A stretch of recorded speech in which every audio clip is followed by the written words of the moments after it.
Hi hello నమస్తే, నేను మీ నాగార్జున. ఈరోజు మన ముందున్న గెస్ట్ కర్నూలు జిల్లాలోనే ఒక పేరుగాంచిన లీడరు, రాజకీయ నేత ఎస్వి మోహన్ రెడ్డి గారు మన ముందున్నారు. నమస్తే సార్. నమస్తే. ఎలా ఉన్నారు సార్? ఎక్దమ్ ఫస్ట్ క్లాస్. సార్, ప్రస్తుతం మన ఆంధ్రప్రదేశ్లో ఈ రాజకీయ పరిణామాలన్నీ మీరు చూస్తూ ఉన్నారు. దీనిపైన మీ కామెంట్ ఏంటి సార్? ఆంధ్ర రాష్ట్రంలో గతంలో ఎప్పుడు లేనటువంటి రాజకీయ పరిస్థితులు చూస్తాను. నేను దాదాపుగా 42 సంవత్సరాలు అయింది రాజకీయాలలోకి వచ్చి. ఎప్పుడు కూడా ఇటువంటి కక్ష రాజకీయాలు కానీ, ఇంత ప్రజా వ్యతిరేక పాలన కానీ ఎప్పుడు చూడలేదు.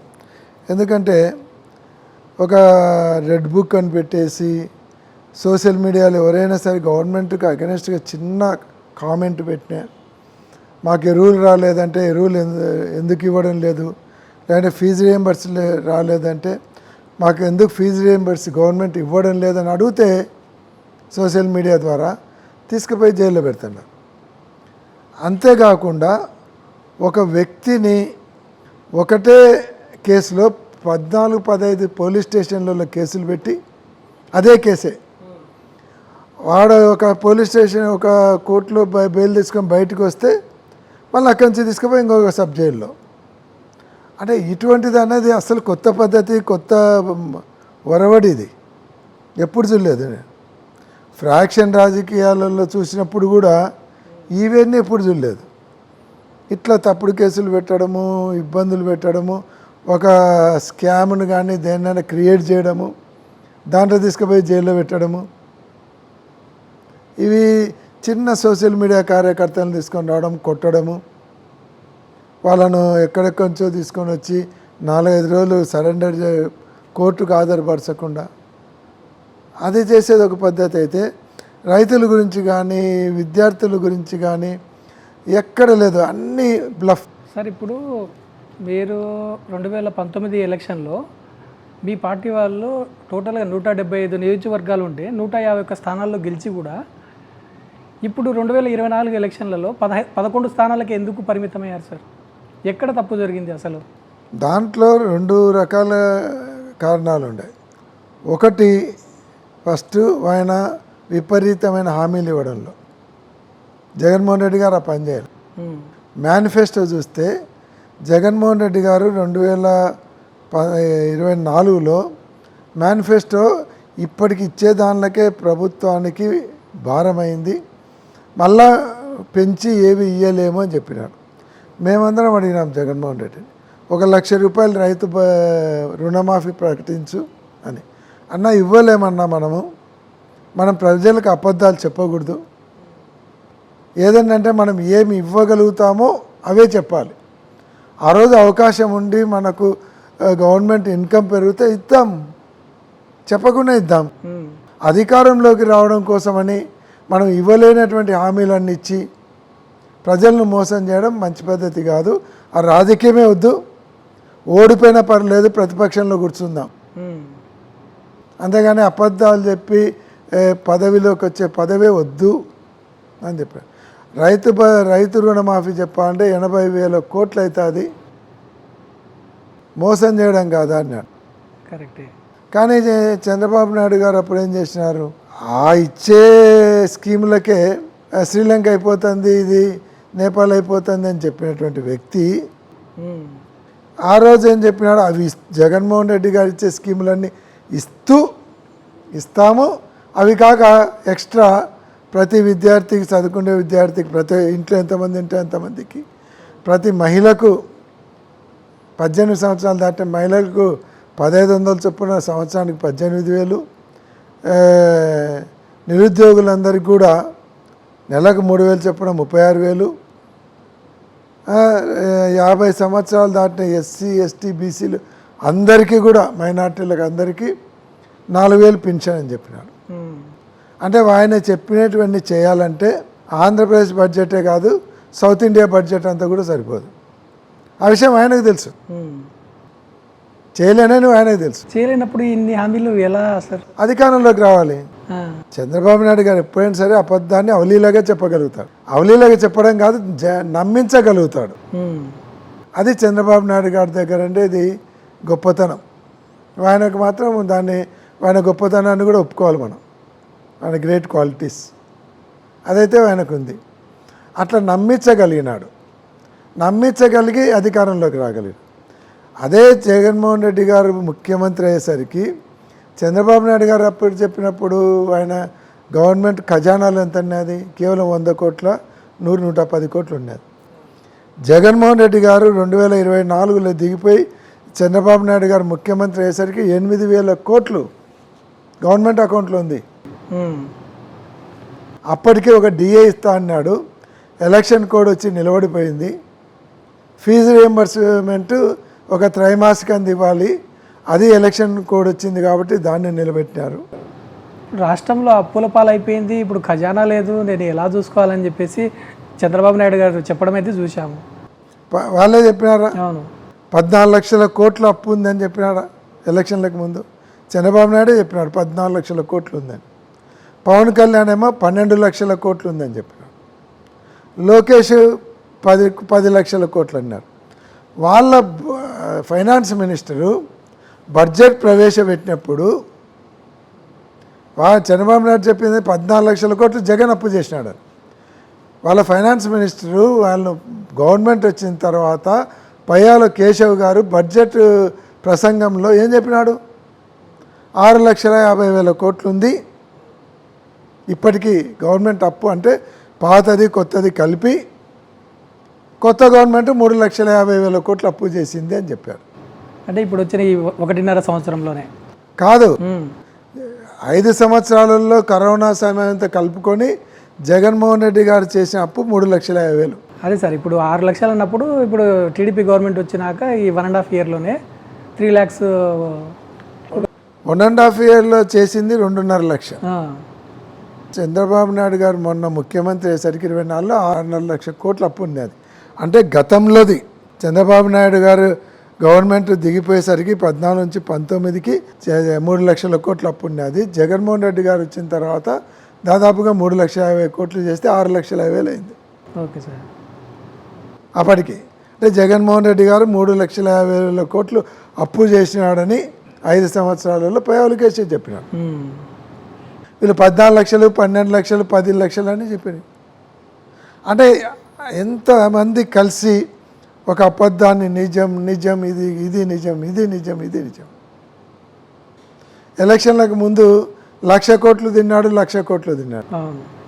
జగన్మోహన్ రెడ్డి ఏం చెప్పినాడు? మీరు 1,00,000 కోట్లు కాదు, ఎన్ని కోట్లు ఉన్నాయో చెప్పండి, 10% ఇవ్వండి, నా ఆస్తులన్నీ రాసిస్తా, నేను నా కుటుంబ సభ్యులు ఎక్కడ సంతకం పెట్టమంటే అక్కడ పెడతా ఉన్నాడు. ఎవరు రాలేదు కదా. అంటే అట్లా గ్లోబల్ ప్రచారం బ్రహ్మాండంగా చేస్తాడు. దాంట్లో ఆయనకు డాక్టరేట్ కాదు, నోబెల్ ప్రైజ్ ఇవ్వచ్చు. సార్, ఇప్పుడు ప్రధానంగా చూసుకుంటే కనుక ఇప్పుడు జగన్ గారి గవర్నమెంట్లో దాదాపు 17 మెడికల్ కాలేజీలు వచ్చాయి, శాంక్షన్ అయ్యాయని చెప్పేసి చెప్తా ఉన్నారు. ఇప్పుడు దాన్ని ప్రైవేటీకరణ చేస్తామంటే ఎందుకు వైసీపీ లీడర్స్ ఇంతగా దాన్ని ధర్నాలు చేస్తూ ఉన్నారు? ఎందుకు, కారణం ఏంటి సార్? అసలు ప్రైవేటీకరణ చేయాల్సిన అవసరం ఏముంది? ఫస్ట్, గవర్నమెంట్ మెడికల్ కాలేజీకి ప్రైవేట్ మెడికల్ కాలేజీకి తేడా తెలియదు చంద్రబాబు నాయుడుకు. 40 సంవత్సరాలు ముఖ్యమంత్రి ఉన్నాడు, ఎందుకంటే తెలిసిండకపోదు. ఆయన ముఖ్యమంత్రిగా ఉన్నటువంటి 3 టెన్యూర్లలో కూడా ఒక మెడికల్ కాలేజ్ కూడా తీసుకొని రాలే. జగన్మోహన్ రెడ్డి గారు ముఖ్యమంత్రి అయ్యేసరికి స్వాతంత్రం వచ్చినప్పటి నుంచి ఇప్పటి వరకు రాష్ట్రంలో 12 మెడికల్ కాలేజీలు ఉన్నాయి. Okay sir. జగన్మోహన్ రెడ్డి గారు వచ్చిన తర్వాత ప్రతి జిల్లా హెడ్ క్వార్టర్స్కు విడిపోయిన జిల్లాలలో, అంటే ప్రతి పార్లమెంటుకు ఒక మెడికల్ కాలేజ్ ఉండాలి అని అంటారు. మెడికల్ కాలేజ్ గవర్నమెంట్ నడిపితే గవర్నమెంట్ ఏం చేస్తుంది? ఫ్రీ ఎడ్యుకేషన్ ఉంటుంది. కొన్ని సీట్లు మాత్రం 40% సీటు మేనేజ్మెంట్ కోటా కింద, అది 20 లక్షలు 25 లక్షలు పెట్టినారు. అది కొంతమందికి కోసం, అంటే కాలేజ్ మెయింటెనెన్స్ కోసం. అదే ప్రైవేట్ పోతే ఈరోజు 50 లక్షలు, 1 కోటి 2 కోట్లు ఉన్నాయి. అవును, 2 కోట్లు కూడా తీసుకుంటాం కరెక్ట్ కాలేజీలో. అంటే ఆ తేడా రాదా? వస్తుంది సార్, ఖచ్చితంగా వస్తుంది కదా. ఇప్పుడు హాస్పిటల్ వస్తుంది, టీచింగ్ హాస్పిటల్ అంటే ఒక మెడికల్ కాలేజీకి ఒక హాస్పిటల్ పెట్టాలంటే 500 బెడెడ్ హాస్పిటల్ ఉండాలి. అవును. ఇప్పుడు 500 బెడెడ్ హాస్పిటల్ పెడతాడు, ప్రైవేట్ వానికి ఇచ్చినాం, వాడు పెడతాడు. వాడు పెట్టిన తర్వాత ఓపీ ఫ్రీగా చేస్తాడా? ఆపరేషన్లు ఫ్రీగా చేస్తాడా? లేకుంటే ట్రీట్మెంట్ ఫ్రీ ఇస్తాడా? అన్నిటికీ ఛార్జ్ చేస్తాడు కదా, సామాన్య ప్రజలకు భారమే కదా. కరెక్ట్. అంటే నువ్వు మొత్తం తీసుకుపోయి ఈరోజు కొన్ని ఒక్కొక్క కాలేజీకి 200 కోట్లు 300 కోట్లు, కొన్ని కాలేజీలకు 500 కోట్ల పైన ఖర్చు పెట్టినటువంటి కాలేజీలు ల్యాండ్ వాల్యూతో సహా కలుపుకుంటే ల్యాండ్ వాల్యూ ఈరోజు 12 కాలేజీలు ఇస్తా అంటున్నారు. ఒక్కొక్క కాలేజీకి 60 నుంచి 70 ఎకరాలు ఉంటాయి. అంటే దాదాపుగా 1500 ఎకరాలు. ఎకరా 2 కోట్లు వేసుకో, 3000 కోట్లు కాలే. అవును. అంటే అవన్నీ టౌన్లకు దగ్గరనే ఇస్తున్నాడు. ఎకరా దాదాపుగా 3 నుంచి 4 కోట్లు ఉండేది ఇస్తుంటే 5-6 వేల కోట్లు ల్యాండ్ వాల్యూ. 12 మెడికల్ కాలేజీలు కలిపి గవర్నమెంట్ ఖర్చు పెట్టేది వేసుకుంటే కనీసం ఒక్కొక్క కాలేజీకి 300 కోట్లు, యావరేజ్ 300 కోట్లు వేసుకునే అదొక 4,000 కోట్లు.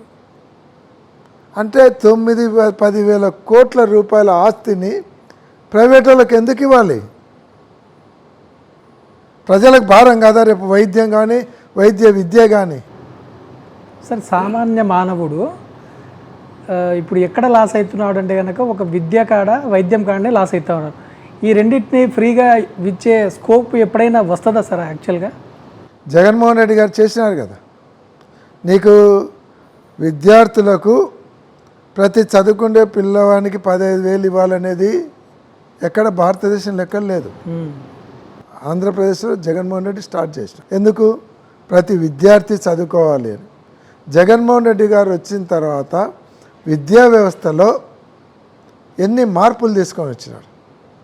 నాడు నేడు పెట్టి స్కూళ్ళను 1,000 కోట్ల ఖర్చు పెట్టి దాదాపు 18,000 స్కూళ్ళను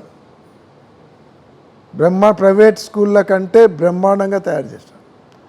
పవన్ కళ్యాణ్ గారు ఉప ముఖ్యమంత్రి అయిన తర్వాత ఒక స్కూల్ విజిట్ చేసి ఈ స్కూల్ ఇంత బ్రహ్మాండంగా ఉంది, కార్పొరేట్ స్కూల్ కంటే కూడా బాగుంది అన్నాడు. అంటే శత్రువులు కూడా మెచ్చుకుండే స్థాయిలో స్కూళ్ళను తయారు చేశారు. Correct sir. నాడు నేడులో తర్వాత ఇంగ్లీష్ మీడియం తీసుకొని వచ్చినాడు. ఇంగ్లీష్ మీడియంలో ఒక విప్లవాత్మకమైనటువంటి మార్పు ఏమంటే ఇంగ్లీష్ ఆ పిల్లవాడికి అర్థం కాకుంటే ఇబ్బంది అవుతా అని ఒక పేజీలో ఒక పక్క ఇంగ్లీష్ ఒక పక్క తెలుగు ప్రింటింగ్. కరెక్ట్. ఇది ప్రపంచంలోనే ఎక్కడ లేదు. చేసినాడు. బైజూస్ ద్వారా తీసుకొని వచ్చి 8వ తరగతి దాటినటువంటి ప్రతి పిల్లవాడికి ట్యాబులు సప్లై చేసి ఒక్కోటి 10-12 వేల రూపాయలు ఖర్చు పెట్టి ట్యాబులు ఇచ్చి బైజూస్ వాళ్ళతో లింక్ చేసి వాళ్ళందరికీ కూడా ఆన్లైన్ క్లాసెస్ కూడా స్టార్ట్ చేసినాం. ఏది గవర్నమెంట్ స్కూళ్ళల్లో ఆన్లైన్ క్లాసెస్ స్టార్ట్ చేసినాం. ఇదే విద్యార్థులు జగన్మోహన్ రెడ్డి గారు ఉన్నటువంటి ఆ టెన్యూర్లో వీళ్ళందరినీ కూడా ఫారిన్కి పంపించి అక్కడ స్పీచ్లు ఇప్పించి వాళ్ళకి ఇంగ్లీష్లో గవర్నమెంట్ స్కూల్ పిల్లలను ఫారిన్లకు అమెరికాకు అక్కడ పంపించి అక్కడ పోయి వీళ్ళు ప్రజెంటేషన్ చేస్తే అక్కడ వాళ్ళే ఆశ్చర్యపోయి వీళ్ళని ప్రైడ్ చేసి వీళ్ళకి ప్రైజులు ఇచ్చి పంపించారు ఫారిన్ కంట్రీస్. కరెక్ట్. అంటే విద్యా వ్యవస్థలో అటువంటి మార్పులు తీసుకొచ్చా. ఇందాక మీరు అడిగినారు. Correct sir. Free education, quality education వచ్చే అవకాశం ఉందని. జగన్మోహన్ రెడ్డి గారు ఇంకొక 5 ఏళ్ళు ఉండింటే బ్రహ్మాండంగా వచ్చేది అన్ని స్కూళ్ళు కూడా. వైద్యం అన్నారు. వైద్యంలో కూడా నాడు నేడులో అన్ని అర్బన్ హెల్త్ సెంటర్స్ కానీ ప్రతి మండల్ హెడ్ క్వార్టర్స్ హాస్పిటల్స్ కానీ నాడు నేడులో అన్నీ కూడా డెవలప్ చేయడం జరిగింది. ఈరోజు ఒక సర్జరీలు చేయాలంటే ఒక మండల్ హెడ్ క్వార్టర్స్లో జరుగుతాయి. రైట్. ఆ ఎక్విప్మెంట్ ఇచ్చిన దాదాపుగా 55,000 మంది ఎంప్లాయ్మెంటేషన్ చేసినాడు మెడికల్ డిపార్ట్మెంట్లో. ఒక్క మండల స్థాయి హాస్పిటల్లో కూడా 6-7 మంది డాక్టర్లు ఉన్నారు. ఇంతకుముందు ఎప్పుడు డాక్టర్లే ఉండేవాళ్ళు కాదు, నర్సులు ఉండేవాళ్ళు. వాళ్ళే ఇంజక్షన్ ఏదో బిల్లులు వేసి పంపించండి. ప్రతి హాస్పిటల్ ఇప్పుడు 5-6 మంది డాక్టర్లు ఉన్నారు, పోస్ట్ గ్రాడ్యుయేట్లు ఉన్నారు. అంటే వైద్యంలో అంత విప్లవాత్మకమైన మార్పు.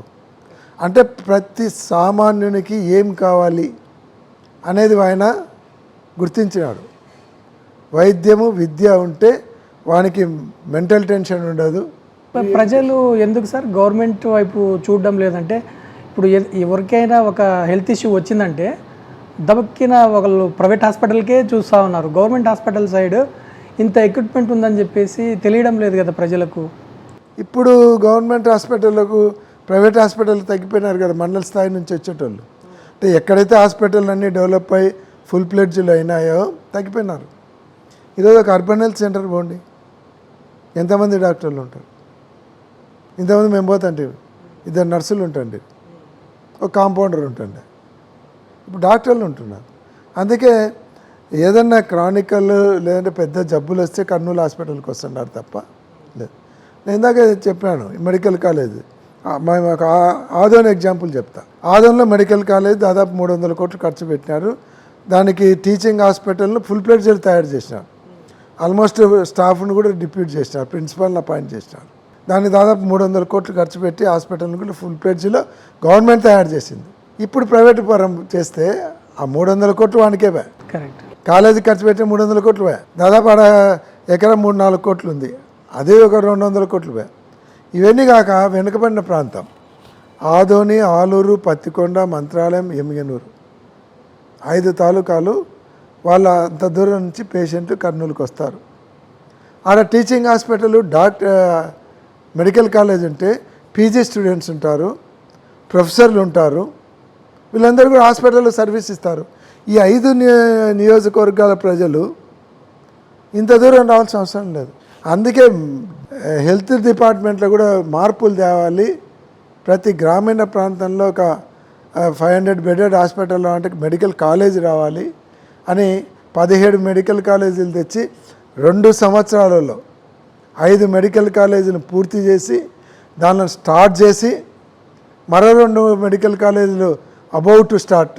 పులివెందులకు 50 సీట్లు అలాట్ అయితే కూడా వద్దని రాసినాడు ఈ ప్రబుద్ధులు. బుద్ధునేటోడు ఎవడన్నా మెడికల్ కాలేజ్కి సీట్లు అలాట్ అయ్యి కాలేజ్ బిల్డింగ్ అంతా తయారైపోయి విత్ ఎక్విప్మెంటు, ఫర్నిచర్, ఎవ్రీథింగ్ ఉంటే దాన్ని మాకొద్దు క్యాన్సిల్ చేసుకోండి అని ఎవడో దానిపోయేటోనికి ఇస్తా అంటాడు. అంటే 500 కోట్లు ఖర్చు పెట్టారు, ల్యాండ్ కాస్ట్ ఉంది, అంత ఉంది. అక్కడ ఏం లేదు, ఒక డాక్టర్లను అపాయింట్ చేస్తే చాలు, ప్రొఫెసర్లను అపాయింట్ చేస్తే చాలు. అది కూడా చేత కదా గవర్నమెంట్కు. అంటే ఇదంతా గవర్నమెంట్ దగ్గర ఫండ్స్ లేక కాదు, డబ్బులు పెట్టే శక్తి లేక కాదు. అమరావతికి 1,00,000 కోట్లు ఖర్చు పెడతాననేటోళ్ళు అన్ని కాలేజీలు కలిపి 5,000 కోట్లు ఖర్చు పెట్టలేరు. 5,000 కోట్లు ఒకటేసారి సింగిల్ చెక్ ఇచ్చే పనిలే. ఫేస్ బ్యానర్లో చేసుకో, సంవత్సరానికి 3-4 కాలేజీలు ప్రిపేర్ చేసుకో. అందులో మెడికల్ కాలేజ్ సిస్టమ్ ఎట్లంటే 750 మంది దాంట్లో స్టూడెంట్స్కి అవకాశం ఉంటే ఫస్ట్ పర్మిషన్ ఇచ్చే 150 మందికి. నువ్వు 150 మందికి కావాల్సినటువంటి అకామిడేషను, క్లాస్ రూమ్స్ తయారు చేస్తే చాలు ఫస్ట్ ఫేజ్లో. నీకు అట్లా 6 ఇయర్స్ అవకాశం ఉంటుంది. సంవత్సరానికి 1000 కోట్లు ఖర్చు పెట్టు. ఇదంతా ఎందుకంటే ఖర్చు పెట్టలేక కాదు, చేతగాక కాదు, దోచుకోవాలి. ఈ 12 మెడికల్ కాలేజీలు దాదాపు 10,000 కోట్ల విలువ చేసి ఈ ఆస్తులను ప్రైవేట్ పరం చేయాలి. దాంట్లో వీళ్ళ బినామీలను పెట్టుకొని లోకేష్ బాబు గారు కావచ్చు, చంద్రబాబు నాయుడు గారు కావచ్చు, వీళ్ళ వాళ్ళకి ఇప్పించుకొని వీళ్ళు దాంట్లో షేర్ హోల్డర్స్గా ఉంటారు, behind the screen. Right sir. ఇప్పుడు కర్నూలు ఇప్పుడు కర్నూలు జిల్లాగా ఉన్నప్పుడు చుట్టుపక్కల ఉన్న ఒక 7-8 నియోజకవర్గాల నుంచి ఎవరికైనా హెల్త్ ఇష్యూ వచ్చిందంటే కనుక కర్నూలు గవర్నమెంట్ హాస్పిటల్ వైపే చూసేవాళ్ళు. సో ఈ గవర్నమెంట్ హాస్పిటల్ని మీ గవర్నమెంట్ ఎంతవరకు డెవలప్ చేసింది సార్ మీ హయాంలో? గవర్నమెంట్ అప్పుడు చంద్రబాబు నాయుడు టైంలో సెంట్రల్ గవర్నమెంట్ది క్యాన్సర్ హాస్పిటల్ శాంక్షన్ అయింది, పని జరగాలి. జగన్మోహన్ రెడ్డి గారు వచ్చిన తర్వాత ఆ 3 సంవత్సరాలలో పని జరిగినాయి. జగన్మోహన్ రెడ్డి గారు 5 సంవత్సరాల టెన్యూర్లో 2 ఇయర్స్ మైనస్ చేయాలి. అవును, అది కరోనాకు పోయింది. కరోనాలో 2 ఇయర్స్ పోయింది. అంటే నేను ముఖ్యమంత్రిగా అనేది 3 సంవత్సరాలు మాత్రమే. రైట్. తర్వాత దాదాపుగా కర్నూలు జనరల్ హాస్పిటల్లోనే ఒకటి సూపర్ స్పెషాలిటీ బిల్డింగ్ కట్టించినారు. దాంట్లో రోడ్లన్నీ తయారు చేసినారు. తర్వాత చాలా బిల్డింగ్లు వచ్చాయి. ఇప్పటికీ శాంక్షన్ అయ్యేట్టుగా కొన్ని పనులు జరుగుతున్నాయి. నాకు తెలిసి దాదాపుగా కర్నూలు మెడికల్ కాలేజీలో ఆ 3 సంవత్సరాలలో దాదాపు 150 నుంచి 100 కోట్ల పైనే ఖర్చు పెట్టినారు. అంటే డీటెయిల్గా చెప్పలేను, పెట్టినారు. క్యాన్సర్ హాస్పిటల్ కూడా అబౌట్ టు స్టార్ట్. ఈ 1.5 year వీళ్ళు వేస్ట్ చేసినారు, కానీ లేకుంటే ఈ పాటికి క్యాన్సర్ టీచింగ్ ఇన్స్టిట్యూట్ అది కంప్లీట్ అయ్యేది. ఓకే సార్, ఇప్పుడు ప్రధానంగా ఆంధ్రప్రదేశ్లో చూసుకున్న, తెలుగు రాష్ట్రాలు 2 రాష్ట్రాల్లో చూసుకున్నా కానీ యూరియా అనేటువంటిది ఒక ప్రధానమైన సమస్య అయిపోయింది. ఎందుకు వచ్చింది సార్ ఆ సమస్య? అసలు అంటే యూరియా షార్టేజ్ ఎందుకు వచ్చింది అసలు? యూరియా షార్టేజీ కర్ణాటకలో రాలేదు, నార్త్ ఇండియాలో రాలేదు. దీంట్లో యూరియాను ఎంత తక్కువ తీసుకుంటే అంత సబ్సిడీ సెంట్రల్ గవర్నమెంట్కి మిగిలితే ఆ సబ్సిడీ మొత్తం స్టేట్ గవర్నమెంట్కి ఇస్తారు. మనకు దాదాపుగా 7 లక్షల మెట్రిక్ టన్నుల యూరియా కావాలి రాష్ట్రానికి. ఎందుకంటే మనము ప్యాడ్ ఎక్కువ వేస్తాం. మన రాష్ట్రానికి ఉండే పేరే rice bowl of India Andhra Pradesh. అటువంటి చోట మాకు ఇంత అక్కర్లేదని రాసినారు వీళ్ళు ప్రభుత్వం. దాదాపు 1500 కోట్లు స్టేట్ గవర్నమెంట్కి వస్తారు. రాయడం వల్ల యూరియా షార్టేజ్ వచ్చింది. జగన్మోహన్ రెడ్డి గారు ఉన్నన్ని రోజులు ఆ 5 కరోనా టైంలో కూడా 5 సంవత్సరాలలో యూరియా ఎక్కడ ఒక బస్తా తక్కువ రాలే. యూరియా ఇప్పుడు షాపులకు మండల హెడ్ క్వార్టర్స్కి పోయి తీసుకుంటున్నారు. జగన్మోహన్ రెడ్డి గారు ఉన్నప్పుడు ఆర్బీకేల ద్వారా వాళ్ళ గ్రామంలోనే యూరియా విత్తనాలు కూడా సప్లై చేయడం జరిగింది. ఇప్పుడు పరిస్థితి ఏంది? మండల హెడ్ క్వార్టర్స్కి వచ్చి ఆ క్యూలో ఎండలో ఉండలేక వాళ్ళు చెప్పులు పెట్టి కొంతమంది, పాస్బుక్ బుక్కులు పెట్టి కొంతమంది, పిల్లలను తెచ్చి కూర్చోబెట్టి కొంతమంది, అంత దారుణమైన పరిస్థితి. చంద్రబాబు నాయుడు గారికి వ్యవసాయం పట్ల కానీ రైతుల పట్ల కానీ ఏమాత్రం ఆలోచన లేదు. ఒక స్థాయిలో వ్యవసాయమే దండగా అన్నటువంటి ముఖ్యమంత్రి ఆయన. ఎప్పుడు జరిగింది సార్ ఇది? అది 94 నుంచి 99 వరకు ముఖ్యమంత్రి అయినప్పుడు మా నాన్నగారు అగ్రికల్చర్ మినిస్టర్ అయినప్పుడే అన్నాడు అన్నమాట మా నాన్నగారితోనే. ఆ రోజు మా నాన్నగారు సీరియస్ అయినారు. వ్యవసాయం దండగైంది, ఈరోజు అందరు బతుకుతుండే దాని మీదనే. దాదాపు 75-80% జీవన వ్యవసాయమే. నీ ఇండస్ట్రీసు మిగతా అంతా కలిపితే కూడా 20% ఉండేది అనే ఫాదరు సీరియస్ అయిన పరిస్థితి కూడా. ఓకే, అది బయటకు కూడా వచ్చింది, అందరూ చెప్తారు. సపోర్టింగ్ ప్రైస్ తీసుకుంటే మొన్న మనం ఈ 1.5 yearలోనే చూసినాం. పొగాకు రైతులు రోడ్డు మీద ఎక్కేంతవరకు లేదు. అది జగన్మోహన్ రెడ్డి గారు వాళ్ళని పరామర్శించడానికి పోతానంటే అప్పుడు కేంద్రానికి లెటర్, వాళ్ళని పొగాకు రైతులను ఆదుకోండి అంటే. జగన్మోహన్ రెడ్డి గారు పోయేంతవరకు ఏం చేస్తున్నారు? మిర్చి రైతులు ఇబ్బంది పడుతున్నారు సపోర్టింగ్ ప్రైస్ లేకంటే. జగన్మోహన్ రెడ్డి గారు మిర్చి ఆడు పోతున్నా అంటే అప్పుడు కేంద్రానికి ఒక లేఖ. తర్వాత మామిడి రైతులు అంతే కదా, జగన్మోహన్ రెడ్డి గారు చిత్తూరు పోతే అప్పుడు సపోర్టింగ్ ప్రైజ్. నిన్న కర్నూలు జిల్లాలో ఆనియన్.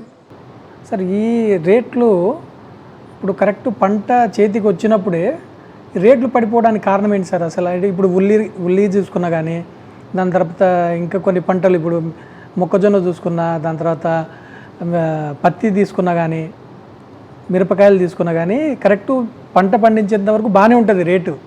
కరెక్టు రైతుకు చేతికి వచ్చినప్పుడే ఈ రేట్ అంతా దిగిపోవడానికి కారణం ఏంటి సార్? అంటే దానికి వేరియస్ రీజన్స్ ఉంటాయి. ఒకటేమంటే దళారులు చేసేటువంటి మాయాజాలం. వాళ్ళు ఎప్పుడు కావాలంటే అప్పుడు ప్రైస్ పెంచుతారు, ఎప్పుడు కావాలంటే తగ్గిస్తారు. ఈ దేశంలో దౌర్భాగ్య పరిస్థితి ఏమంటే, ఇండస్ట్రియలిస్టు వాడు సబ్బు తయారు చేసినా, పేస్ట్ తయారు చేసినా, కార్ తయారు చేసినా వాడు క్యాలిక్యులేషన్ చేసుకొని నాకు ఈ ఖర్చు అయింది మార్జిన్ 20% ఎంతో పెట్టుకొని వాడు ప్రైస్ క్యాలిక్యులేషన్లో ఫిక్స్ చేస్తాడు. రైట్, అది ఎంఆర్పి అంటాడు వాడు. కరెక్ట్, ఎంఆర్పి పెట్టేస్తాడు. అవును, అట్లా అందరికీ అవకాశం ఉంది. ట్యాక్సెస్ కూడా మరి మనపైన వేస్తారు. దాని సేల్ ట్యాక్స్ లాంటి జిఎస్టీ అన్నీ మనకేంటి. ఆ పరిస్థితి లేనిది ఎంఆర్పి ప్రైస్ డిసైడ్ చేసే అవకాశం లేనిది రైతులకు మాత్రమే. కరెక్ట్, అది మన దేశ దౌర్భాగ్యం. అసలు సెంట్రల్ గవర్నమెంట్లు కావచ్చు, స్టేట్ గవర్నమెంట్లు కావచ్చు, ఏ రోజైనా సరే ఆ క్రాప్ ఈ టయానికి ఇది వస్తుంది అంటే క్రాప్ వేసేటప్పుడే ఒక ప్రైస్ ఫిక్స్ చేయాలి గవర్నమెంట్. ఒకవేళ తక్కువ వచ్చింది అనుకో మార్కెట్లో గవర్నమెంట్ కొనాలి, కొని అమ్మాలి. రైట్. ఆ లాస్ ఏదందో గవర్నమెంట్ హ్యాస్ టు బేర్. ఎవరి జేబులోంచి ఇవ్వడం లేదు, ప్రజల సొమ్మే రైతులకు ఇస్తాం. Correct sir, correct. దానికి ఒక నిధిని క్రియేట్ చేయాలి. జగన్మోహన్ రెడ్డి గారు ఉన్నప్పుడు ఆ 3 సంవత్సరాలలో ప్రైస్ ఫ్లక్చువేషన్లో 7,800 కోట్ల రూపాయలు గవర్నమెంట్ నుంచి రైతులు ఖర్చు పెట్టి వాళ్ళకి సపోర్టింగ్ ప్రైస్ ఇచ్చి తగ్గిన రేట్లన్నింటినీ బ్యాలెన్స్ చేసి రైతులకు ఆదుకున్నాడు. చంద్రబాబు నాయుడు గారు 14 నుంచి 19 వరకు 5 సంవత్సరాలలో అట్లా సపోర్టింగ్ ప్రైస్ 3,400 కోట్లు ఇచ్చినాడు. ఈయన 7,800 కోట్లు ఇస్తే పైన 3,400 కోట్లు 5 సంవత్సరాలలో, పైన 3 సంవత్సరాలు. అంటే రైతుల పట్ల ఎవరికి ఎంత కన్సెంట్ ఉంది, ఎవరికి ఎంత అభిప్రాయం, వాళ్ళ మీద గౌరవం కావచ్చు, వాళ్ళని ఆదుకోవాలనేటువంటి మనసు ఎవరికి ఉందని తెలిసిపోతుంది. నిన్న ఆనియన్ తీసుకున్నాం. ఆనియన్ ₹2 పోతున్నాయి కిలో. నేనే మార్కెట్ ఆడిపోయి మా నాయకులతో పోయి ఆడపోతే రైతులు చెప్పేది చూస్తే బాధ అనిపించింది. ₹2 కిలో. బయట రైతు బజార్లో ₹22, ₹25. అదే సూపర్ మార్కెట్లో పోతే ₹30. మార్కెట్ యార్డ్లో రైతు దగ్గర కొనేది ₹2. ఏది వేరియేషన్ అని. కరెక్ట్. నేను ఆడనే కొద్దిసేపు ధర్నాలాగా చేసి వాళ్ళతో మాట్లాడి అక్కడి నుంచే జగన్మోహన్ రెడ్డి గారి సజ్జల రామకృష్ణారెడ్డి గారికి ఫోన్ చేసి, రేపు జగన్మోహన్ రెడ్డి గారు వచ్చేటట్లు చూడండి, రేపటి కానీ ఎల్లుండి కానీ ప్రోగ్రామ్ ఫిక్స్ అయ్యింది, ఉల్లి రైతులు ఇబ్బంది పడుతున్నారంటే ఆయన రేపటికే ఫిక్స్ చేస్తా అని చెప్పడం జరిగింది. ఆయన వస్తాడు అనేసరికి అప్పుడు సపోర్టింగ్ ప్రైస్ ₹12 చేసి గవర్నమెంట్ కొంటామని. అది చాలా రోజులు కొనలే, మళ్ళీ వారం 10 రోజులు. మళ్ళీ రైతులందరూ వచ్చి బస్టాండ్ ముందర ధర్నా చేసినాం. మేము పోయి కూర్చున్నాం. అప్పుడు జాయింట్ కలెక్టర్ వచ్చి ఆ 10 రోజులు కొన్నారు. ఇంకా కొనకుండా హెక్టార్కి 50,000 ఇస్తాము, మీరు ఎక్కడైనా అమ్ముకోండి అని. హెక్టార్కు నువ్వు కొంటే 1,20,000 అవుతుంది, 100 క్వింటాలు వస్తుంది. నువ్వు 50,000 ఇస్తానంటే ఎకరాకు 1,20,000 అవుతుంది కొంటే. హెక్టార్కు 50,000 అంటే ఎకరాకు 20,000. 20,000 ఇస్తే మనకి ₹1,00,000 నష్టం కదా. వీడు అమ్ముకోనికి ఎక్కడ అవకాశం లేదనేదా. వాడు మార్కెట్లో పోతే వాడు దళారి ₹2 అంటున్నాడు. ఒక ఎకరాకు మినిమం అంటే 70,000-80,000 రూపాయలు ఖర్చు వస్తుంది. నువ్వు 20,000 ఇస్తే వాడు ఆడిపోవాలి. 1,200 కొంటాంటివి, 10 రోజులు కొంటివి, మళ్ళీ హెక్టార్కి 50,000 అని అది ఎగరగొడుతుంది. అంటే ఎకరాకి ₹1,00,000 నువ్వు మిగిలించుకుంటావు రైతుల నుంచి. మోసం కాదు అది. ఇప్పుడు మనం ప్రజెంట్ సిచ్యువేషన్స్లో చూసుకుంటే కనుక, ఇప్పుడు కొంతమంది బిజినెస్ మ్యాన్లకు ఇన్ని కోట్ల రుణమాఫీ వాళ్ళకు కన్జంప్షన్ చేస్తూ ఉన్నారు. రైతులు తీసుకునేది మహా అయితే 1,00,000-2 లక్షలు తీసుకుంటారు. 10 లక్షలు కానీ. సో వీళ్ళకి ఎందుకు మాఫీ చేయడం లేదు? ఇప్పుడు కొంతమంది ప్రముఖులు మీకు తెలుస్తారు ఆల్రెడీ, వాళ్ళు కొన్ని లక్షల కోట్లే బ్యాంకులకు ఎగనామం పెట్టేసి వెళ్ళిపోతూ ఉన్నారు. అయినా కానీ పట్టించుకోవడం లేదు గవర్నమెంట్స్. రైతులకు ఎందుకు ఇంత దారుణంగా చూస్తూ ఉంది? రిజర్వ్ బ్యాంకు లెక్కల ప్రకారమే మామూలుగా నిరర్ధక ఆస్తులు బ్యాంకులో దాదాపు 10 లక్షల కోట్లు ఉన్నాయి. రిజర్వ్ బ్యాంక్ అనాలిసిస్ అంటే వీళ్ళందరూ 10 లక్షల కోట్లు దాదాపు ఎగరగొట్టారు. ఒక విజయమాల్యానే 30-35 వేల కోట్లు దాదాపు. కరెక్ట్. విజయమాల్య. నీరవ్ మోడీ వాడు దాదాపు 11-12 వేల కోట్లు. కరెక్ట్. నిన్న సుబ్బరామరెడ్డి దాదాపు 5,000 కోట్లు మాఫీ. 5,700 కోట్లు రుణమాఫీ. 5,700 కోట్లు. అంటే మనం చెప్పుకుంటే 7-8 పేర్లే 1,00,000 కోట్లు అవుతాయి. కరెక్ట్. ఎక్కువ పేర్లులే, ఒక 6-7 మంది పేర్లు కలిపితేనే 1,00,000 కోట్లు పైన. ఇదే రైతు వాడు 4 సంవత్సరాలు కరెక్ట్ గట్టి 1 సంవత్సరం పంట పండక ఇబ్బందుల పాలై కట్టలేకుంటే వాని ఇంటికి పోయి వాని సామాన్లు ఎత్తుకొని రావడమో వాని పశువులను తీసుకొని రావడమో చేస్తారు. అంటే రైతుకి ఎంత అవమానం జరుగుతుంది అక్కడ. వీళ్ళేమో 1,000 కోట్లు బ్యాంకులో అప్పు తీసుకుంటారు, ఎగరగొడతారు. ఎగరగొట్టి మళ్ళీ పెద్ద ఒక్కొక్క కారు 20 కోట్లు 10 కోట్లు 50 కోట్లు చేస్తారు, స్పెషల్ ఫ్లైట్లో తిరుగుతుంటారు. ఏది బ్యాంకులకి ఎగరగొడుతూ కూడా కరెక్ట్ రాయల్గా. అదే ఏదన్నా రైతులు ఇబ్బంది పడితే మ్యాక్సిమం వాళ్ళకు ఒక ₹1,00,000 కావాలంటే ఆడ నీకు ఈ క్రాపింగ్ ఉంది, ఏ క్రాప్ నష్టపోయినా వాడు రైతుకి ఏం ప్రాబ్లం వచ్చింది, ఒక సంవత్సరం వడ్డీ అన్న ఇడిచిపెట్టు, వానికి ఒక సంవత్సరం వడ్డీ ఇడిచిపెట్టి నెక్స్ట్ ఇయర్ కట్టుకునే దానికి అవకాశమే. ఇలాంటి ₹1,00,000 మాఫీ. నువ్వు ఒకరికి 10,000 కోట్లు మాఫీ ఇస్తున్నావు, ఒకరికే 10 లక్షల మంది కలిపితే ఒక 10,000 కోట్లు అవుతుంది రైతులు. నువ్వు ఒక్కరికి ఇచ్చేది 1,00,000 మంది రైతులు బాగుపడతారు. వీడు కష్టపడి పంట పండించి రైతు పంట అమ్ముకోలేక నష్టపోయినవాడు, వాడు మోసం చేసినటోడు. నీ 1,000 కోట్లు తీసుకొని ఎంజాయ్ చేసినటోడు. రైతు 10 మందికి అన్నం పెట్టేవాడు కష్టపడి రాత్రి బావులు పిల్ల జల్ల భార్య భర్త అందరి పొలంలో పనిచేసి ఎండ వాన అన్నీ తెలియక. మీరు ఈరోజుకు మొత్తం తీసుకున్న అనాలిసిస్ ఎంతమంది ఇండస్ట్రియలిస్టులు కావచ్చు, పెద్ద పెద్ద కోటీశ్వరులు అప్పుల పాలై ఎంతమంది ఆత్మహత్య చేసుకున్నారు? ఒక్కడున్నాడా? లేదు. కానీ రైతులు ప్రతి సంవత్సరము అప్పుల పాలై ఆత్మహత్య చేసుకునేటోళ్ళు సంవత్సరానికి కనీసం 500 మంది వస్తుండారా? కరెక్ట్. ఈ 500 సంవత్సరానికి 500 మంది కలిపితే అంతా కలిపితే వాళ్ళ అప్పు ఒక 15-20 కోట్లు కూడా ఉండదు. వానికి మాఫీ ఇచ్చే దాంట్లో 1%. ఒక్కడన్నా కోటీశ్వరులు కావచ్చు, ఇండస్ట్రియలిస్టులు కావచ్చు, ఎవడైనా సరే ఆత్మహత్య చేసుకుంటేనే ఒక్క పేరు చూపించండి. ఇది మన దేశంలో ఉండే దౌర్భాగ్య పరిస్థితి. Correct, right sir. సార్, ఇప్పుడు మనం ప్రస్తుతం ఎమ్మెల్యేస్ అందరూ అసెంబ్లీ సెషన్స్ చూసుకుంటే కనుక సొంత పార్టీ వాళ్ళే డిస్ట్రిబ్యూట్స్ వస్తూ ఉంది అసెంబ్లీ సెషన్స్లో. దీనిపైన మీ కామెంట్ ఏంటి సార్? వాళ్ళు సిద్ధాంతపరంగా ఉన్నటువంటి ఒకే అభిప్రాయం ఉన్నటువంటి పార్టీలు కాదు. పోనీ ప్రజల కోసము అభివృద్ధి కోసము చేరినటువంటి వాళ్ళు కాదు. కేవలము అధికారం కోసం కూటమిగా తయారైనారు. సైద్ధాంతిక పరంగా కలిసిపోయిన పార్టీలు విడిపో. కరెక్ట్. ఒకటే ఇదేంట ఇక్కడ అట్లా కదా, కేవలం అధికారం కోసము జగన్మోహన్ రెడ్డి గారిని ఓడించాలి అనేటువంటి ఒక ఉద్దేశంతో పార్టీలు కలిసినాయి. వాళ్ళు ఎన్ని రోజులు కలిసి ఉంటారు? అధికారం కోసం ఇప్పుడు కొట్లాడుకుంటున్నారు. ఫస్ట్ ఈరోజు చాలా చోట్ల చూస్తున్నాం, జనసేన కార్యకర్తలు తెలుగుదేశం కార్యకర్తలు కొట్టుకుంటున్నారు. పదవుల కాడ కావచ్చు, ఇంకొకటి కావచ్చు, పనుల కోసం కావచ్చు, కరప్షన్ కోసం కావచ్చు. బీజేపీ కార్యకర్తలు తెలుగుదేశంలో కొట్లాడుకుంటున్నారు. అంటే లో లెవెల్లో స్టార్ట్ అయింది పదవుల కాడ. రేపు లోకల్ బాడీ ఎలక్షన్లు వస్తాయి, ఇంకా ఎక్కువ అవుతాయి. మున్సిపల్ ఎలక్షన్లు వస్తాయి, ఇంకా పెరుగుతాయి. ఇంకా లాస్ట్కు పైనే వస్తుంది, ఎగోయిజమ్స్ వస్తాయి. మొన్న బోండా ఉమ్మనే పవన్ కళ్యాణ్ ఆయన చిక్కడు దొరకడు అన్నాడు.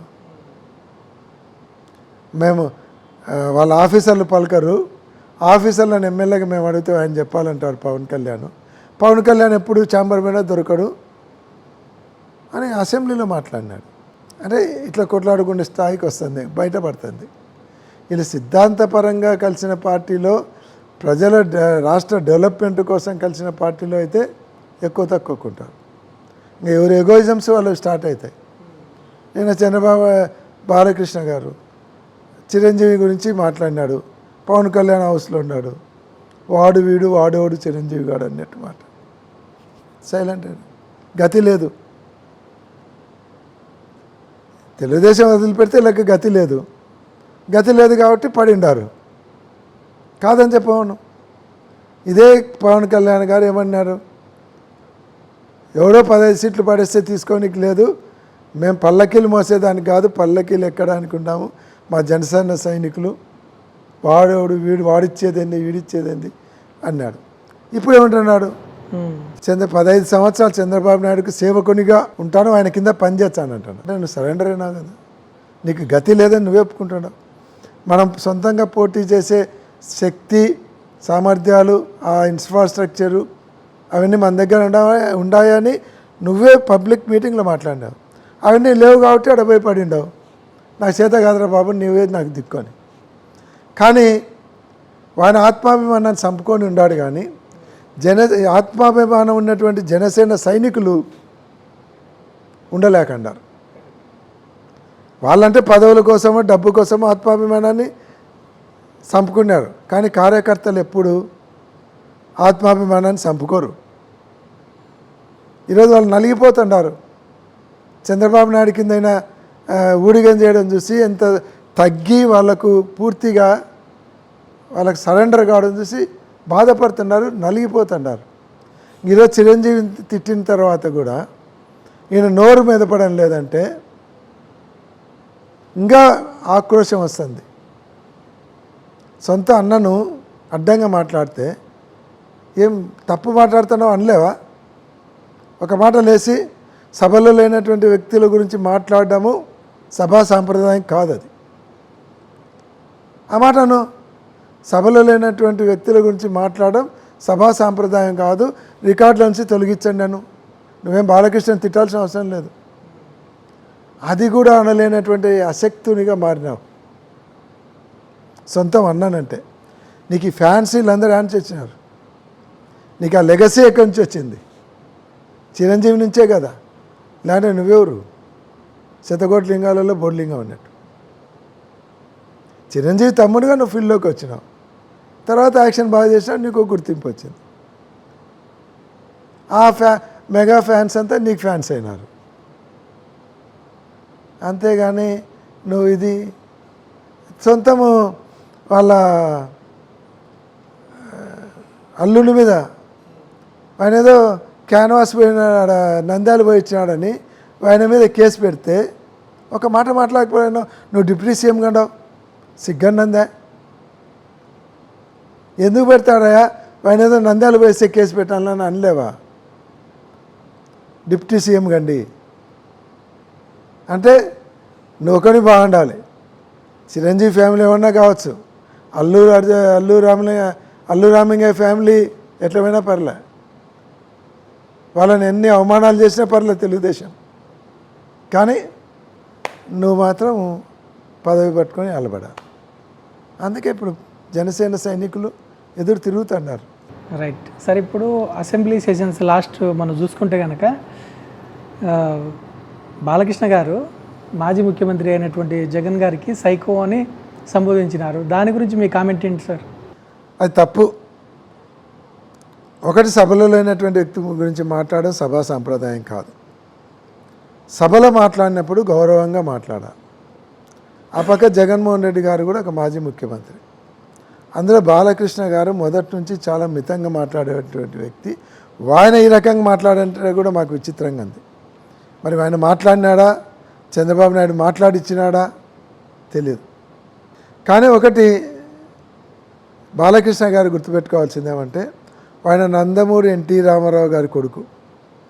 నందమూరి వారి ఫ్యామిలీ మెంబరు అనే ఆ రోజు మీరు బెల్లంకొండ సురేష్ను తుపాకీతో కాల్చిన ఆవేశంలో రాజశేఖర రెడ్డి గారు ఏమాత్రం దాన్ని రాజకీయం చేయకుండా కేసు పెట్టి మిమ్మల్ని జైలు పంపించి అరెస్ట్ చేసే కార్యక్రమం కాకుండా మీకు సాయం చేసినారు. కేవలం నందమూరి ఫ్యామిలీ అనేటువంటి ఒక కాన్సెప్ట్తో. జగన్మోహన్ రెడ్డి గారు మీరే స్వయంగా వచ్చి కలుస్తాను, నా సినిమా రేట్ల గురించి మాట్లాడాలంటే పేర్ని నాని గారి పోయి అడిగితే వద్దు, బాలకృష్ణ గారు వచ్చి నన్ను కలిసినాడంటే ముఖ్యమంత్రిగా ఉండగా ఆయన ఏదో ఆశించి వచ్చినాడు, ఆయన సరెండర్ అయినాడు, నా వివిధ రకాలుగా పుకార్లు వస్తాయి, ఆయన క్యారెక్టర్ డౌన్ అవుతుంది, కరెక్ట్, ఆయనకి ఏం కావాలన్నా చేసి పెట్టండి అని మినిస్టర్ చెప్పినాడు. ఎందుకు? నందమూరి వారి వంశానివి కాబట్టి, కుటుంబ సభ్యుని కాబట్టి. అదే నీ బసవతారకం హాస్పిటల్కు 600 కోట్లు ఆరోగ్యశ్రీ బకాయిలు ఉంటే ఇబ్బంది పడుతున్నారని బాలకృష్ణ గారే అక్కడ సెక్రటరీకి ఫోన్ చేస్తే హరికృష్ణారెడ్డికి జగన్మోహన్ రెడ్డి గారి దృష్టికి తీసుకుపోతే అది నందమూరి బసవతారకం గారి పేరుతో ఉంది కదా, అది ట్రస్ట్లో నడుపుతున్నారు, ఇమీడియట్గా ఇచ్చేసేయండి, మిగతా హాస్పిటళ్లకు తక్కువ ఇచ్చిన వాళ్ళకి టోటల్ క్లియర్ చేయండి అని 600 కోట్లు ఒకటే చెక్ ఇచ్చినారు. ఎందుకు? అది నందమూరి వారు స్థాపించినటువంటిది కాబట్టి. కానీ ఈరోజు బాలకృష్ణ గారు నందమూరి వారి వంశాన్ని మర్చిపోయి నారావారి వంశం కింద మాట్లాడుతున్నారు, నారావారి కుటుంబ సభ్యుల్లాగా మాట్లాడుతున్నారు. అంటే ఎన్టీ రామారావు కొడుకు అనేది మర్చిపోయినారు.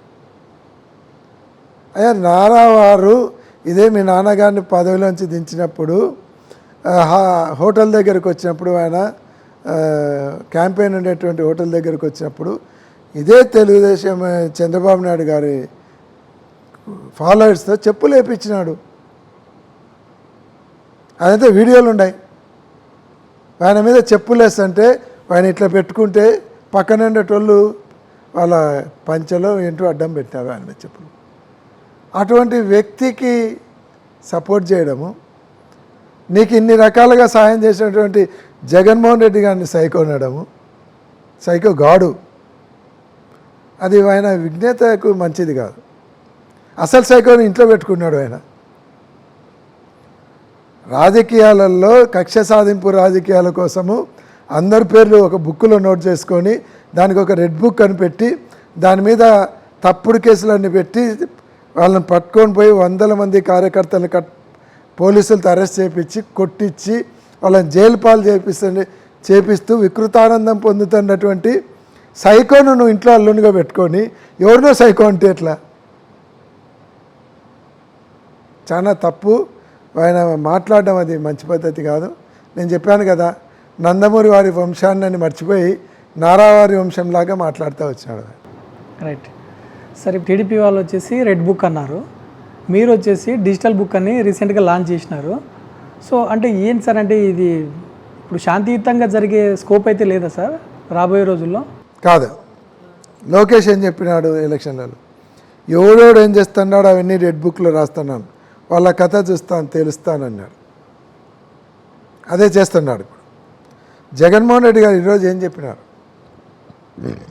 కార్యకర్తల రక్షణ కోసం డిజిటల్ బుక్ తయారు చేస్తున్నాం.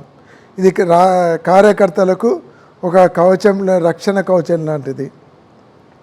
ఇది కార్యకర్తలకు శ్రీరామ రక్ష. మీకు ఎక్కడ అన్యాయం జరిగినా, మిమ్మల్ని పోలీసులు ఇబ్బంది పెట్టినా, అరెస్ట్ చేసినా ఈ డిజిటల్ బుక్లో మీరు నోట్ చేయండి. మీకు వెంటనే న్యాయ సహాయం కానీ ఇలాంటి ఎటువంటి సహాయం చేయాలో చేయడానికి పార్టీ ముందరికి వస్తుంది. తర్వాత మిమ్మల్ని అనవసరంగా ఇబ్బంది పెట్టినటువంటి అధికారులు ఎవరు ఉంటారో వాళ్ళను చట్టం ముందర నిలబెడతాము అని చెప్పినాడు. రైట్. అంటే ఇది రక్షణ కోసం పెట్టినాడు, అది కక్ష కోసం పెట్టాడు. రెడ్ బుక్ కక్ష కోసం, డిజిటల్ బుక్ రక్షణ కోసం. అది తేడా. సార్ ఇప్పుడు అంతా బాగానే ఉంది. సో 2019 చూసుకున్నా, ఇప్పుడు 2024 చూసుకున్నా కానీ మీకు టికెట్ రాకపోవడానికి కారణం ఏంటి సార్? 2019లో నేను మళ్ళీ పార్టీలోకి వచ్చేసరికి అప్పటికే అనౌన్స్ అయింది. ఓకే. ఒకసారి అనౌన్స్ చేసిన టికెట్ అడగడం పద్ధతి కాదు, నేను అడగలేదు కూడా. ఆ రోజు నేను మళ్ళీ వచ్చినప్పుడు జగన్మోహన్ రెడ్డి గారు స్వయంగా అడిగినారు, నీకేం కావాలి చెప్పన్నా అని. ఏమొద్దన్నా, నేను పార్టీ కోసం పనిచేయడానికి వచ్చాను, నేను పదవులు అడగదలుచుకోలేదు, తర్వాత నీకు అవకాశం ఉన్నప్పుడు నీ ఇష్టం అని చెప్పి. 5 సంవత్సరాలు నేను చిన్న పోస్ట్ కూడా అడగలేదు. నన్ను రామకృష్ణారెడ్డి గారు ఏదైనా చైర్మన్లో దానిలో పెట్టాలంటే వద్దులన్నా వేరే వాళ్ళకి అవకాశం ఏంటి, నేను ఎమ్మెల్సీగా ఎమ్మెల్యేగానే చేసినాను, నాకు చైర్మన్లు ఎందుకు అవసరం లేదులేండి అన్న అని చెప్పి అడగలే. 24లో మాత్రం టికెట్ అడిగా. అంటే ఆయన చెప్పినాడు, అంటే నాకు అంతకు ముందు నుంచి చెప్తా వచ్చినాడు, నా మైనార్టీ టికెట్ డీలిమిటేషన్ అయితే మీకు మళ్ళీ అవకాశం ఇస్తాను ఈ ఒక్కసారి అన్నాను. సరే అన్నా. ఆయన మళ్ళీ మైనార్టీకి ఇచ్చినాడు, మేము హార్ట్ఫుల్గా పనిచేసినాం. మళ్ళీ ఇప్పుడు 29కి ఆయన ముందే అనౌన్స్ చేసేసినాడు, కర్నూలు అసెంబ్లీ ఎస్వి మోహన్ రెడ్డి కంటెస్ట్ చేస్తాడని అనౌన్స్ చేసేసినాడు. అట్లా రాకపోవడానికి రాజకీయాలలో క్యాస్ట్ ఈక్వేషన్ కావచ్చు, అక్కడ ఉన్నటువంటి పరిస్థితులు కావచ్చు, డిఫరెంట్ ఈక్వేషన్స్ ఉంటాయి. లీడర్కు ఆ ఫ్రీడమ్ ఇవ్వాలి. నేను ఎమ్మెల్యేనో నాకు టికెట్ కంటే పార్టీ అధికారంలోకి రావడం అనేది ఇంపార్టెంట్ అనుకోవాలి. సార్ ఇప్పుడు రాజకీయ నాయకులు చూసుకుంటే కనుక ఇప్పుడు మీరే ఉన్నారు సార్, మీరు ఫస్ట్ టీడీపీలో ఉన్నారు, దాని తర్వాత వైసీపీలో. ఇలా ఎందుకు సార్ మార్పు పార్టీలో నుంచి ఆ పార్టీలో ఈ పార్టీలో మార్పు ఎందుకు చేస్తూ ఉంటారు? అంటే మీ లాభాల కోసం చేస్తూ ఉంటారా, లేదంటే ప్రజల కోసం చేస్తూ ఉంటారా? అంటే కొన్నిసార్లు సర్కమ్స్టెన్సెస్ 2009 వరకు తెలుగుదేశం పార్టీలోనే మొదటి నుంచి ఉన్నాం. ఎమ్మెల్యేగా చేసినాము, మంత్రిగా చేసినాము. పార్టీకి కర్నూలు పార్లమెంట్లో పోటీ చేసేదానికి భయపడుతుంటే విజయభాస్కర్ రెడ్డి మీద 3 సార్లు పోటీ చేసినాం, సాక్రిఫైస్ చేసినాం పార్టీ కోసం. ఆ రోజు భాస్కర్ రెడ్డి గారు ముఖ్యమంత్రి ఉన్నా కూడా పార్టీ తరఫున పోరాడినాం. నటోరియస్ ఫ్రాక్షన్ ఏరియా అయినా కూడా ధైర్యంగా పోరాటం చేసినాం. 1994 ఎలక్షన్లకు 10 సీట్లు గెలిపించినాం జిల్లాలో. అప్పటికి 1 సీటు ఉండేది. భాస్కర్ రెడ్డి గారు ముఖ్యమంత్రి ఉన్నప్పుడు కూడా పోరాడి 10 సీట్లు జిల్లాలో వచ్చేదానికి ప్రయత్నం చేయడం జరిగింది, సపోర్ట్ చేయడం. తర్వాత 2009 వరకు బాగున్నాం. 2009లో మా కాన్స్టిట్యున్సీ నీకే లాస్ట్ వరకు టికెట్ ఇస్తాను, ఇదే చంద్రబాబు నాయుడు అన్నాడు, జగన్మోహన్ రెడ్డి ఖచ్చితంగా నీకు టికెట్ ఇస్తాను, నేను కాదని ఇవ్వను, అసెంబ్లీలో నా వెనక బెంచ్లో ఉంటావు నువ్వు అని చెప్పినాడు. ఎలక్షన్ల వరకు పని చేయించుకున్నాడు, లాస్ట్ వరకు ఆయన ఇంటికాడ కూర్చోబెట్టుకున్నాడు. మాకు కనీసం పిలిచి నీకు ఇవ్వలేకపోతున్నాను, ఈ పరిస్థితి ఉందని చెప్పని కూడా చెప్పకుండా వేరే వాళ్ళకి టికెట్ అనౌన్స్ చేసినాడు. బాధ అనిపించింది. ఇంత మోసం చేసేటువంటి పరిస్థితి ఏంది, కాన్సెన్స్ వదిలిపెట్టుకోలేము అని నైట్ రాజశేఖర రెడ్డి గారికి ఫోన్ చేసినాడు ఫాదర్. కాన్సెన్స్ మేము పోగొట్టుకోలేము, నువ్వు టికెట్ ఇస్తే పోటీ చేస్తాడు. రాజశేఖర రెడ్డి గారు రాత్రి అనౌన్స్ చేసేసినాడు, పోటీ చేసినాము. సరే 20 సంవత్సరాలు తెలుగుదేశం నుండి టక్కున మారేసరికి కమ్యూనికేషన్ పబ్లిక్లోకి పోలేకపోయింది, ఓడిపోయినాం. మళ్ళీ అదే కాంగ్రెస్ నుంచి ఎమ్మెల్సీ గెలిచిన. జగన్మోహన్ రెడ్డి గారు పార్టీ పెట్టినారు, నాకు రాజశేఖర రెడ్డి గారు లైఫ్ ఇచ్చినారు టికెట్ ఇచ్చి అడుగుతానే. కాబట్టి జగన్మోహన్ రెడ్డి గారు పార్టీ పెట్టినప్పుడు అన్న నువ్వు పార్టీలోకి రావాలన్నా అన్న. నేను ఎమ్మెల్సీకి రాజీనామా చేసేస్తా అన్నా. చూద్దాంలే అన్నాడు, వద్దులే అన్నా. 2011లో లోకల్ బాడీ నుంచి గెలిచిన నేను, నామినేటెడ్ కాదు. గెలిచిన తర్వాత 2011లో గెలిచినాను, 2012లో రాజీనామా చేసినాను. 5 సంవత్సరాలు ఉన్నది. జగన్మోహన్ రెడ్డి గారి కోసం రాజశేఖర రెడ్డి గారిని చూసి పార్టీలోకి వచ్చిన.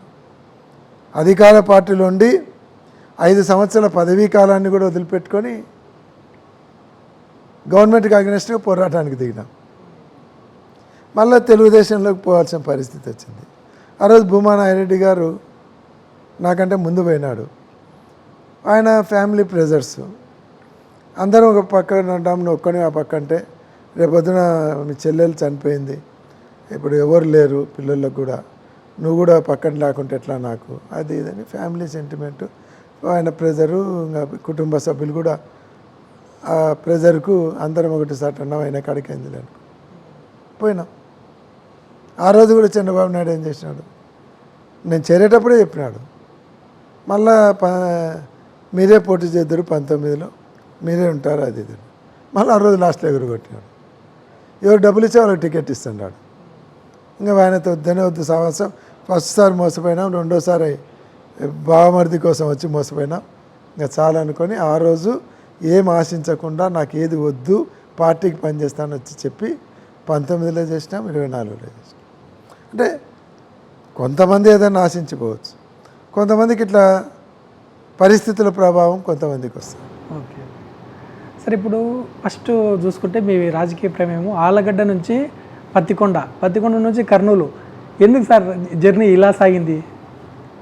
అంటే ఆళ్ళగడ్డలో ఫాదర్ ఫస్ట్ 2 టర్మ్స్ ఎమ్మెల్యేగా అన్నాడు. 72లో అంటే almost 53 years back first MLA independent.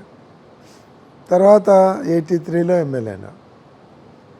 తర్వాత 84లో కంటెస్ట్ మానుకున్నాడు.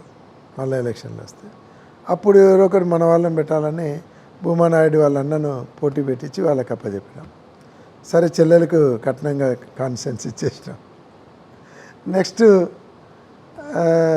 అక్కడంగా వాళ్ళకు వదిలిపెట్టిన తర్వాత మళ్ళీ అది ఆశించడం కరెక్ట్ కాదు అని ఊరుకొని ఉన్నాం. ఎప్పుడైతే ఎన్టీ రామారావు గారు మళ్ళీ వచ్చి కర్నూలులో మాకు పోటీ చేసే అభ్యర్థి లేడు ధైర్యంగా విజయభాస్కర్ రెడ్డి గారి మీద ఎంపీకి, సుబ్బారెడ్డి గారు మీరైతేనే ధైర్యంగా నిలబడగలుగుతారు కాబట్టి మీరు పోటీ చేయండి అంటే మాకు కొత్త యాక్చువల్గా కర్నూలు, మా నంద్యాల పార్లమెంట్. నేను అప్పుడు కర్నూలులో చేరినాను, ఆళ్ళగడ్డ నుంచి కర్నూలులో సెటిల్ అయినాను ఒక సంవత్సరం గ్యాప్లో. సరే ఆయన అడిగినాడని ఆయన ఆ రోజు ఫైట్కి దిగినాం.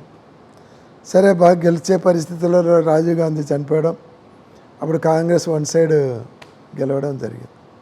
తర్వాత మళ్ళీ 93లో విజయభాస్కర్ రెడ్డి గారు ముఖ్యమంత్రి అయి కొడుకు పోటీ చేసినాడు. అప్పుడు ఎవరు పోటీ చేయడానికి భయపడుతుంటే అప్పుడు మేమే పోటీ చేసినాం, ఇచ్చాం.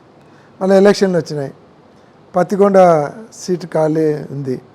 పత్తికొండలో అప్పటికే మేము సినిమా థియేటర్ కట్టినాం, మా సిస్టర్ మా బ్రదర్ ఇన్ అక్కడే ఉన్నారు. అక్కడ లీడర్షిప్ ల్యాబ్స్ కూడా ఉంది కాబట్టి అక్కడ అప్పుడు ఉండేటువంటి ఎమ్మెల్యే అతను చూస్తేనే భయపడేవాళ్ళు. అంత నటోరియస్ ఫ్రాక్షను. దాదాపు అప్పటికే ఆయన ఎమ్మెల్యే కండంగానే 40-50 మందిని చంపించినటువంటి పరిస్థితి. అప్పుడు పోయి ఆడ క్యాండిడేట్ ప్రాబ్లం ఉందంటే మళ్ళీ ఆడపోయి కంటెస్ట్ చేసి అప్పుడు గెలిచినాం. అది ఆడ 3 టర్మ్స్ కంటిన్యూ అయినాం. 2009లో ఓడిపోయిన తర్వాత కర్నూలులోనే ఫ్యామిలీ ఉంటుండే కదా, ఇంకా కర్నూలులో ఈసారి కంటెస్ట్ చేద్దామని ఇక్కడ కంటెస్ట్ చేసి ఇక్కడ ఎమ్మెల్యేను. అంటే ఇక్కడ వేరియేషన్ ఏమంటే ఒకే ఫ్యామిలీ అటు ఆ ఎడ్జికునేటువంటి ఆళ్ళగడ్డ కానీ ఈ ఎడ్జికునేటువంటి పత్తికొండ కానీ మధ్యలో ఉండేటువంటి కర్నూలు కానీ ఉన్నామంటే మొత్తం జిల్లా వైడ్ ఫ్యామిలీ గుడ్ విల్ కావచ్చు, ఫ్యామిలీని పబ్లిక్ కూడా రిసీవ్ చేసుకునే ఒక అవకాశం, అంటే ప్రజలు ఆ గుర్తింపు ఇచ్చినందుకు చాలా సంతోషం. Right sir. ఫైనల్గా ఒక క్వశ్చన్ సార్, ఇప్పుడు జగన్ గారిది కొన్ని ప్రెస్ మీట్లు చూసుకుంటే కనుక ఒక మాస్ వార్నింగ్ అయితే ఇస్తూ ఉన్నాడు. అది సప్త సముద్రాల వెనక ఎవరు దాక్కున్నా కానీ వాళ్ళని తీసుకొచ్చి చట్టం ముందర నిలబెడతాను అని చెప్పేసి చెప్తా ఉన్నారు. సో ఇది ప్రజలకు భయభ్రాంతులకు గురయ్యే స్కోప్ అయితే ఉంది కదా సార్. సో సో ఇప్పుడు జగన్ 2.0 ఎలా ఉండబోతుంది సార్ నెక్స్ట్? ఆయన ప్రజలను అనలేదు, అంటే అంటే తప్పు చేసిన వాళ్ళకు, తప్పు చేసి అంటే తప్పు కాదు, తప్పుడు కేసులు పెట్టి మా కార్యకర్తలను తీసుకుపోయి కొట్టి అనవసరంగా కేసులు పెట్టి జైలు లెవెల్లో పెట్టి వాళ్ళనే కాదు వాళ్ళ ఆడవాళ్ళని కూడా తీసుకొని రావడము, అరెస్ట్ చేసి అంత ఇబ్బందులు పెట్టి వన్ సైడ్ చేసినటువంటి అధికారులు ఈరోజు అధికారం ఉందని వాళ్ళు చెప్పినటువంటి చేసి ఇల్లీగల్గా పోయి ఇవన్నీ ఇబ్బందులు పెట్టినటువంటి వాళ్ళను వదిలిపెట్టాము, సప్త సముద్రాలు దాటి అవతలనే తీసుకొని వచ్చి చట్టం ముందర నిలబెడతాము అన్నాడు. రైట్. కేసులు పెట్టి తప్పుడు కేసులు పెట్టి లోపలేసి కొట్టిస్తానులే, చట్టం ముందర నిలబెడతాము అన్నాడు. అంటే వాళ్ళు తప్పులన్నీ కూడా చట్టానికి చెప్తే చట్టం యాక్షన్ తీసుకుంటుంది. అది చేస్తాం, తప్పేం కదా అని అనేది అబ్సల్యూట్ రైట్.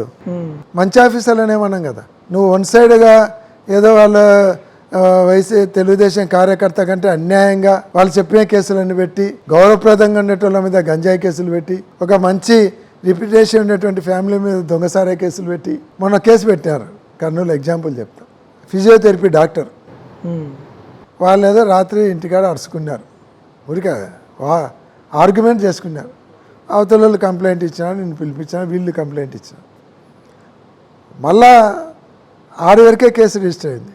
మళ్ళా పార్టీ నుంచి వాళ్ళ అధికార పార్టీ నాయకుల నుంచి ఒత్తిడి వచ్చేసరికి ఆయన కారులో ఒక 20 లీటర్ల సారాయి పెట్టుకొని పోయి ఇంటింటికాడ పోయి సారాయి అమ్ముతున్నాడు కారులో.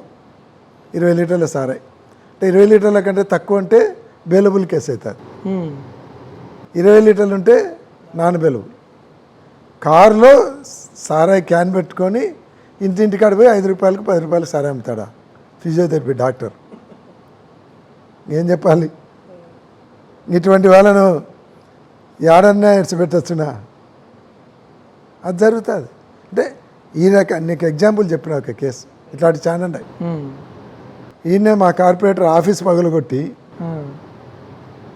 వాడు ఊరికి అట్లా కొట్టుకొని అంతే చిన్నది ఇట్లా గీసుకొని పెద్ద కట్టు కొట్టుకొని ఆ కార్పొరేటర్ మీద 307 పెడతారు. అసలు గలాటే జరగలే, 307 పెడతారు. ఇట్లా స్టేట్ వైడ్ చాలా ఉన్నాయి. కర్నూలు 2 ఎగ్జాంపుల్ చెప్పి అంటే ఇట్లా చేసే వాళ్ళని మాత్రం ఇంకా ఎక్కువ చేసినారు చాలామంది.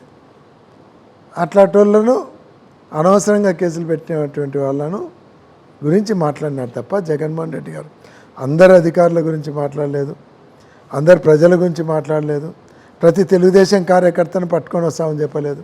ప్రతి యాక్టివ్గా అంటే ప్రతి తెలుగుదేశం కార్యకర్త ఎవడైతే యాక్టివ్గా అండి తెలుగుదేశం పార్టీకి బాగా పనిచేస్తుంటాడో వాళ్ళందరినీ ఇబ్బంది పెడతా అని చెప్పలే. ఇప్పుడు వాళ్ళు ఈ పని చేస్తుంటారు, తెలుగుదేశం వాళ్ళు ఆ పని చేస్తున్నారు. వైసీపీగా యాక్టివ్గా ఉండేటువంటి కార్యకర్తలందరినీ ఇబ్బందులు పెట్టడానికి తప్పుడు కేసులు పెడుతున్నారు. ఎగ్జాంపుల్ డాక్టర్ చెప్పిన, కార్పొరేటర్ చెప్పిన, అటువంటి వాళ్ళకి ఇబ్బంది ఉంటుంది తప్ప తెలుగుదేశం మీద అభిమానం ఉంటే ఎంతన్నా చేసుకో, మా వాళ్ళు మాకు చేస్తారు, అది వాళ్ళ అభిమానం, వాళ్ళనేమన్నారు. ఎవరైతే వాంటెడ్గా ఇబ్బందులు పెట్టినట్టు వాళ్ళకు జగన్మోహన్ రెడ్డి గారు చెప్పింది వర్తిస్తారు. ఆ ఉద్దేశంతో చెప్పినారు తప్ప అందరిని ఏదో ఇబ్బంది పెడతాను, అందరిని జైలు ఎత్తాను కాదు. 2.2 సార్ 2.2 చెప్పినాడు కదా. ఒకటి, ఇబ్బంది పెట్టినటువంటి ఆఫీసర్లు కావచ్చు ఇటువంటి వాళ్ళను పట్టుకొని వచ్చి చట్టం ముందు నిలబెట్టడం. సెకండ్, కార్యకర్తలకు వాళ్ళ వెల్ఫేర్ కానీ వాళ్లకు రాజకీయంగా వాళ్ళకి మంచి ఇంపార్టెన్స్ ఇస్తాము, రాష్ట్ర అభివృద్ధిలో కానీ రాష్ట్ర పరిపాలన కానీ గ్రామ స్థాయిలో ఉండేటువంటి పరిపాలన కానీ గ్రామస్థాయి కార్యకర్త నుంచి రాష్ట్ర స్థాయి నాయకుని వరకు అందరినీ కూడా పరిపాలనలో ఇన్వాల్వ్ చేస్తాము, వాళ్ళ సలహాలు తీసుకుంటాము, వాళ్ళందరికీ తగిన గుర్తింపు ఇస్తాము అనేది జగన్మోహన్ రెడ్డి గారు ఆ 2.0. జగన్ గారి గురించి మీ అభిప్రాయం ఏంటి సార్? జగన్మోహన్ రెడ్డి గారు ఒక రిలయబుల్ లీడర్ అండి. అంత మాట మీద నిలబడి చేసేటువంటి లీడర్లు నాకు తెలిసి వెరీ రేర్. నీకు ఏదైతే నేను ఇందాక ఒక ఎగ్జాంపుల్ చెప్పాను, అబద్ధం చెప్పకూడదు అన్నాడు. ఆయన అబద్ధం చెప్పి మేనిఫెస్టో ఒక 10 అమలుగానే హామీలు చంద్రబాబు నాయుడు లెక్క చెప్పింటే ఆయన ముఖ్యమంత్రి అయ్యాడు. కానీ తప్పు, అబద్ధాలే చెప్పకూడదు అనేటువంటిది ఒకటి. నాకు కూడా టికెట్ 19లో 24లో అడిగినప్పుడు, అన్న నీకు మైనార్టీకి ఇవ్వాల్సి వస్తుంది, నీకు ఇస్తాను అని చెప్పలే, ఇవ్వలేననే చెప్పినాడు. ఒకవేళ ఇవ్వనంటే నేను ఏమైనా బయటికి పోతానని కూడా ఆలోచించాలి. ఇవ్వలేనన్నా నీకు అంటే ఏదన్నా కానీ అబద్ధాలు చెప్పడము, మోసం చేయడము చేయడు.